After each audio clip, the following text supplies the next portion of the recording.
మొత్తం ఎకానమీ కుప్పగూలిపోయింది. అప్పులైతే ఎంత చేశారో ఇంకా లోతు పోతే తప్ప మనకు తెలియదు. ఎక్కడెక్కడ చేశారో ఏమేం చేశారో తెలియదు. ఇంకొక పక్క ఎక్కడికక్కడ సహజ సంపద, ఒక శాండ్ కావచ్చు, మినరల్ వెల్త్ కావచ్చు, లేకపోతే ఏదంటే అది, ఇంకా మాకు అడ్డే లేదు, ఏమైనా చేయగలుగుతాం, ఎవరైనా అడ్డొస్తే తొలగించుకుంటా పోతామనే ధీమాతో ముందుకు పోయారు. కొంతమంది భయపడి రాలేకపోయారు, ఎదిరించలేకపోయారు. నా కళ్ల ముందర ఒక రైతు చూస్తే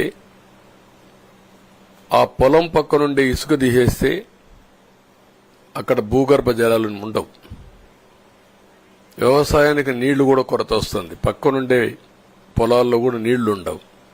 కానీ మాట్లాడే సాహసం చేయలేకపోయాడు.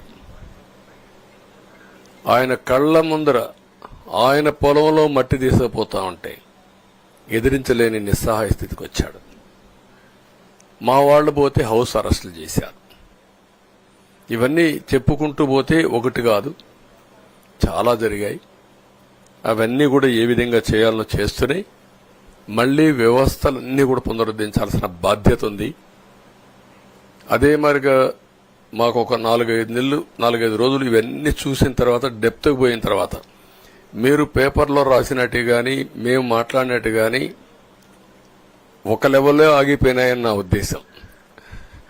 ఎందుకంటే నేను రాజకీయాలు 40 ఏళ్లు చూశాను.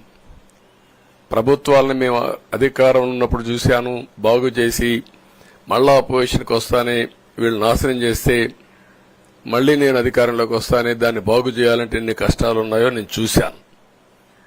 ఒకప్పుడు పవర్ సెక్టర్ మీరు చూస్తే కరెంట్ ఎప్పుడు వస్తుందో ఎప్పుడు పోతుందో తెలియని పరిస్థితి నుంచి హైదరాబాద్ లో విద్యుత్ సౌధ దగ్గర రాఘవరెడ్డి ఉండేవాడు, కమ్యూనిస్ట్ లీడర్. నల్గొండ నుంచి రైతులను తీసుకొచ్చి సమ్మర్ వస్తే అసెంబ్లీ ఏప్రిల్లో ఉంటే గొడవలు. సగం టైం మేము కరెంటు కొరత పైనే చర్చించేవాళ్ళం. That were the days.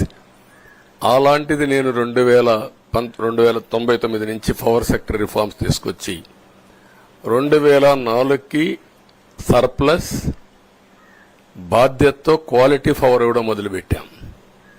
2014కు మళ్లీ 22 మిలియన్ యూనిట్లు ఆంధ్రప్రదేశ్లో కొరత కరెంటు. వ్యవస్థలన్నీ నిర్వీర్యం అయిపోయినాయి. తర్వాత మళ్లీ సెట్ చేసి 2 నెలలు 3 నెలలు కరెంటు కొరత లేకుండా చేసి వ్యవస్థలన్నీ పటిష్టంగా చేసి సోలార్, విండ్ తీసుకొచ్చి కాస్ట్ తగ్గిస్తే ఇప్పుడు మీరు చూశారు ఎంత పవర్ ఛార్జెస్ పెంచారో. 9 సార్లు పెంచారు. ఎందుకు పెంచారో నోబడీ నోస్. దానికి రీజనే లేదు. ఇప్పుడు ఎక్కడుందో దాన్ని ఎత్తుక్కుంటే ఎంత లోతు పోయిందో కూడా తెలియదు. దాన్ని ఏ విధంగా రిపేర్ చేయాలి, ఎంత డబ్బులు తెచ్చారు,